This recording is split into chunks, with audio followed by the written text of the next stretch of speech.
আহলে সুন্নাত কিন্তু একটা বড় অনুষ্ঠান করেছিল, সারা দেশ থেকে তাদের অনেক লোক এসেছিল। তাদেরকে গভর্নমেন্ট জায়গা দিতে যে এত তাড়াতাড়ি করলো কেন? যে আওয়ামী লীগ আমলে পুলিশ যা করেছিল ঠিক সেই কাজটাই আহলে সুন্নাতের সঙ্গে করতেছে। জামাতরা করলেন, বড় বড় জায়গা দিল, হেফাজত করলো, এটার জন্য বড় জায়গা দেওয়া হলো। আহলে সুন্নাত কিন্তু একটা বড় অনুষ্ঠান করেছিল, সারা দেশ থেকে তাদের অনেক লোক এসেছিল। তাদেরকে গভর্নমেন্ট জায়গা দিতে যে এত তাড়াতাড়ি করলো কেন? একবার বলে সেই যাও ওই মাঠে, একবার বলে যে এখানে দিবে না, সোরের উদ্যানে দিবে না জায়গা। পাঠালো যে কি একটা বিএনপি পাঠাচ্ছিল, ওখানে জানি কি নাম, কি মাঠ জানিছিল একটা, হ্যাঁ ওই মাঠে পাঠাইলো। ওই মাঠে যাবে তো না, ওই মাঠে দেওয়া হবে না।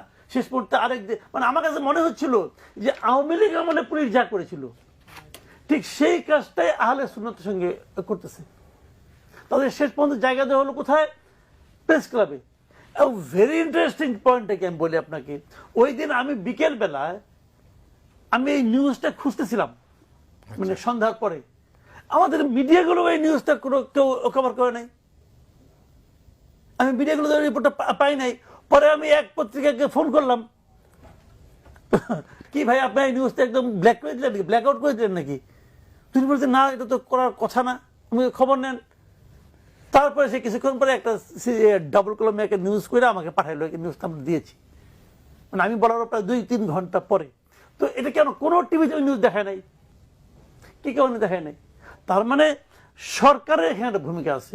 সরকার এক চোখে তেল বেচতে